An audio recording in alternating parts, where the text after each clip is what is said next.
अस्सलामुअलैकुम 9th class. उम्मीद है आप लोग खैरियत से होंगे और अपने प्रीवियस लेक्चर्स को अच्छे से याद कर रहे होंगे। आज हमारा केमिस्ट्री का लेक्चर नंबर 5A है, जिसमें हम chapter number 2 structure of atoms को स्टडी करने वाले हैं। हमारे आज के टॉपिक्स हैं discovery of neutron and protons और Rutherford's atomic model. First topic है हमारे पास discovery of proton. In 1886 Goldstein observed that in addition to cathode rays other rays were also present in the discharge tube. These rays were travelling in opposite direction to cathode rays. He used a discharge tube having perforated cathode. He found that these rays pass through holes present in the cathode and produce a glow on the walls of the discharge tube. He called these rays as canal rays. तो students, जैसा कि हमने अपने previous lecture में ये चीज़ study की थी कि हमने एक डिस्चार्ज ट्यूब ली और डिस्चार्ज ट्यूब में एनोड और कैथोड मेटल से बने हुए थे, जिसे हमने एक बैटरी से कनेक्ट किया था और वैक्यूम पंप को इस्तेमाल करके हमने प्रेशर जो है वो 10⁻⁻⁴ atm मेंटेन किया था। इसके बाद हमने ये चीज़ स्टडी की थी कि कुछ ऐसी रेज थी जो कि कैथोड से निकली थी और एनोड की तरफ गई थी, जिसे हमने कैथोड रेज का नाम दिया था और उसमें जो पार्टिकल्स मौजूद थे वो नेगेटिवली चार्ज थे, जिसे हमने इलेक्ट्रॉन्स का नाम दिया था। लेकिन 1886 में गोल्डस्टीन ने बिल्कुल इसी सेम एक्सपेरिमेंट में कुछ और रेस को भी ऑब्जर्व किया, जो कि कैथोड से एनोड के बजाय एनोड से कैथोड की तरफ ट्रैवल कर रही थी। और फिर इसने इस चीज़ को मज़ीद स्टडी करने के लिए कैथोड को बदल के परफोरेटेड कैथोड इस्तेमाल किया। परफोरेटेड कैथोड मतलब ऐसा कैथोड, ऐसा मेटल जिसमें सुराख मौजूद थे। आप डायग्राम में भी देख सकते हैं। और फिर ऐसे में क्या हुआ कि वो रेज जो एनोड से निकल रही थी और कैथोड की तरफ जा रही थी, वो उन सुराख से निकल के डिस्चार्ज ट्यूब की वॉल के साथ टकराई, जिसकी वजह से डिस्चार्ज ट्यूब में ग्लो पैदा हुआ।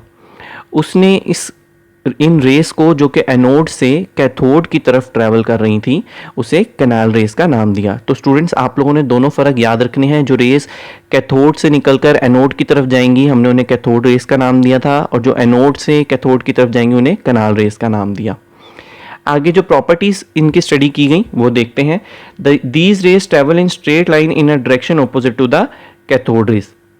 ये जो रेज निकल रही थी, ये कैथोड रेस से ओपोजिटली ट्रैवल कर रही थी, यानी कि कैथोड से एनोड की तरफ ट्रैवल कर रही थी कैथोड रेज, और ये वाली रेज जो है वो एनोड से कैथोड की तरफ जा रही थी और बिल्कुल स्ट्रेट लाइन में ट्रैवल कर रही थी। Their reflection in electric and magnetic field prove that these are positively charge. और जब इन्हें इलेक्ट्रिक और मैग्नेटिक फील्ड में रखा गया, तो क्योंकि ये ट्रैवल कर रही थी कैथोड की तरफ, तो इससे भी ये बात साबित होती है कि ये रेज जो थी ये पॉजिटिवली चार्ज थी, यानी इनमें पॉजिटिव पार्टिकल्स मौजूद थे, और हमारी कैथोड रेज में नेगेटिवली चार्ज। साथ साथ रिकॉल करते जाइएगा, हमारी कैथोड रेज में नेगेटिवली चार्ज पार्टिकल्स मौजूद थे, जबकि हमारी अब ये जो कैनाल रेज है इनमें पॉजिटिवली चार्ज पार्टिकल्स मौजूद हैं। The nature of canal raise depends upon the nature of gas present in the discharge tube. और फिर ये भी चीज़ बताई गई कि जो कैनाल रेज की नेचर है वो डिपेंड करती है कि हम डिस्चार्ज ट्यूब में कौन सी गैस को फिल कर रहे हैं। These rays do not originate from the anode. In fact, these rays are produced when the cathode rays or electron collide with the residual gas molecule present in the discharge tube and ionize them as follows. और फिर इससे ये चीज़ भी साबित हुई कि ये raise anode से इटसेल्फ नहीं निकल रही थी, बल्कि जो गैसेस मौजूद हैं डिस्चार्ज ट्यूब में, उनके आयंस जो हैं वो बन रहे हैं, जिसकी वजह से हमारे पास प्रोटॉन्स जो हैं वो रिलीज हो रहे हैं, पॉजिटिव चार्ज जो हैं वो रिलीज हो रहे हैं। Mass of these particle was found equal to that of proton और सिंपल मल्टीपल ऑफ इट। और जब इनका मैस फाइंड किया गया इन पार्टिकल्स का, तो बिल्कुल उतना ही निकला जितना एक प्रोटॉन का मैस होता है। The mass of a proton is 1840 time more than that of an electron. और एक प्रोटॉन का जो मैस होता है वो 1840 टाइम्स ज़्यादा होता है इलेक्ट्रॉन से, 1840 गुना ज़्यादा होगा एक इलेक्ट्रॉन से। Thus these rays are made up of positively charge particles. और फिर ये चीज़ पता लगी कि ये जो है पॉजिटिवली चार्ज पार्टिकल से बनी हुई रेज हैं। The mass and charge of these particle depend upon the nature of gas in the discharge tube, hence different gases produce different types of positive rays having particles of different masses and different charges. Keep in mind that positive particles produced by a gas will be of same type, i.e. positive rays produced by the lightest gas hydrogen contain protons. और फिर ये चीज़ साबित की गई और मालूम हुई हमें कि जो नेचर होगी कैनाल रेस की, वो डिपेंड करेगी कि हम उसमें कौन सी गैस जो है वो फिलअप कर रहे हैं। हमारे पास पार्टिकल्स, जो हमारे पॉजिटिव पार्टिकल्स होंगे, उनका चार्ज भी डिफरेंट होगा, उनका मैस भी डिफरेंट होगा, क्योंकि वो डिपेंड कर रही हैं गैस के ऊपर जो हम डिस्चार्ज ट्यूब में फिल कर रहे हैं। इसके बाद हमारे पास आती है discovery of neutron. Rutherford observe that atomic mass of the element could not be explain on the basis of the message of electron and proton only. Scientist हैं रदरफोर्ड जिसने ये चीज़ स्टडी की कि अगर हम एटम का एटॉमिक मास लिखना चाहें या ढूंढना चाहें तो वो सिर्फ और सिर्फ प्रोटॉन और इलेक्ट्रॉन की बेस पर नहीं लिख सकते। He predicted in 1920 that some neutral particle having mass equal to that of proton must be present in an atom.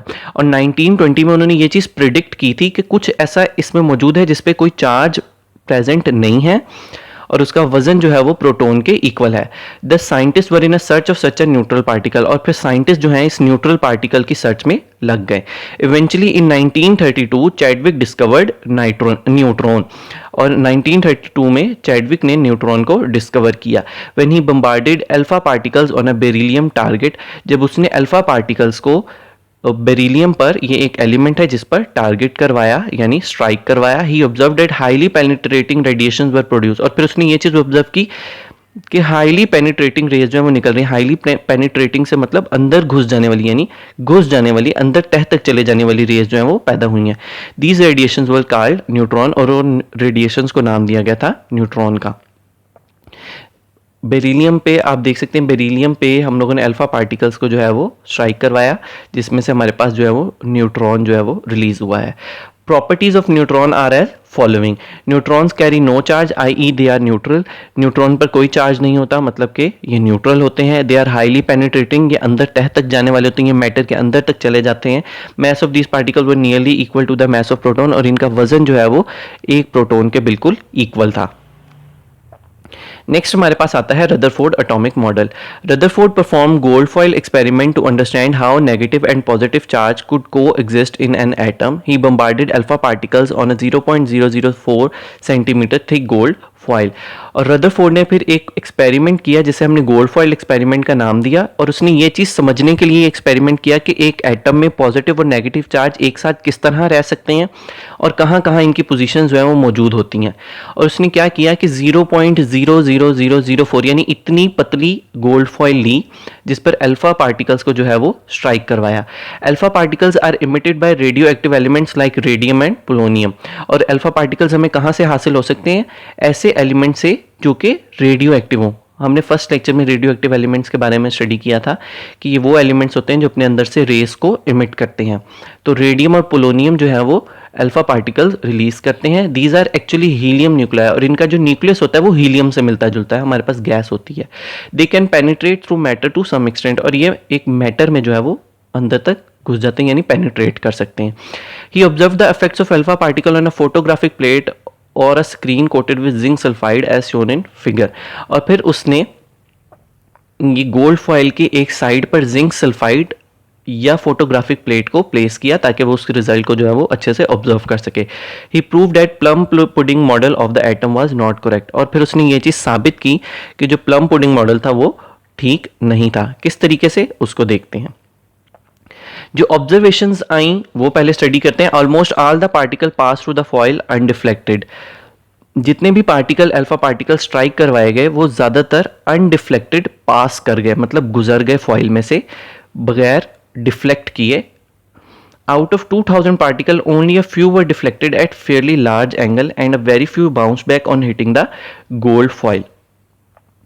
और इतने सारे पार्टिकल्स में से सिर्फ कुछ ऐसे थे जो कि डिफ्लेक्ट हुए लार्ज एंगल पे। डिफ्लेक्ट मतलब कि अपना पाथ जो है उन्होंने चेंज कर लिया ट्रैवल करते हुए, और कुछ थे जो बाउंस बैक हो गए, जो कुछ इस तरह के थे जो कि टकराए और वापस हो गए गोल्ड फॉइल से टकराने के बाद। आगे है हमारे पास results of the experiment. Since most of the particle pass through the foil undeflected, there most of the volume occupied an atom is empty. और इससे हमने नतीजा क्या अखज़ किया, जब ज़्यादातर जो पार्टिकल्स हैं वो सीधा अनडिफ्लेक्टेड गुजर गए हैं, उन्होंने अपना पाथ चेंज नहीं किया, तो हमें यह मालूम हुआ कि एटम का ज़्यादातर हिस्सा जो है वो खाली होता है। दूसरा point, the deflection of a few particle prove that there is a centre of positive charge in atom which is called nucleus of an atom. और जो हमारी डिफ्लेक्शन हुई थी कुछ पार्टिकल्स की, उसने ये चीज़ साबित की कि कोई पॉजिटिव चार्ज मौजूद है जिसने अल्फा पार्टिकल्स को डिफ्लेक्ट करवाया। हमने उसे नाम दिया न्यूक्लियस ऑफ एन एटम का। The complete rebounds of a few particle show that nucleus is very dense and hard. और कुछ पार्टिकल्स जो कि रीबाउंस कर गए थे, वापस पीछे चले गए थे, उन्होंने ये चीज़ साबित की कि जो हमारे पास न्यूक्लियस है वो डेंस है, हार्ड है, जिससे टकराने की वजह से वो जो अल्फा पार्टिकल्स हैं वो वापस मूव कर गए हैं. Since a few particles were deflected, it shows that the size of nucleus is very small as compared to the total volume of an atom. क्योंकि बहुत कम पार्टिकल्स ऐसे थे जो कि डिफ्लेक्ट किए, इससे ये चीज़ साबित हुई कि जो न्यूक्लियस का साइज़ है वो पूरे एटम की निस्बत बहुत छोटा है.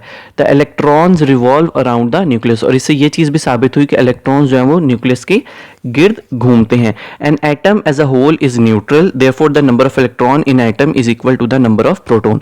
और जब तक एक एटम न्यूट्रल होगा, न्यूट्रल से मुराद कि उस पर कोई चार्ज नहीं होगा, ना पॉजिटिव होगा ना नेगेटिव होगा, तब तक ये चीज़ साबित होगी कि उसमें इलेक्ट्रॉन और प्रोटॉन्स जो हैं वो सेम नंबर में हैं, यानी इक्वल अमाउंट में मौजूद हैं.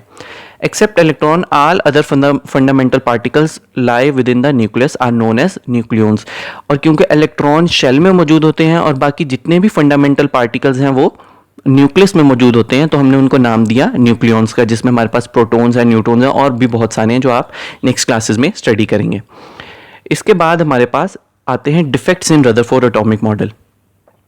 फर्स्ट टू हमारे पास जो हैं वो डिफेक्ट हैं. According to classical theory of radiation, electron being the charge particle should release और emit energy continuously and they should ultimately fall into the nucleus.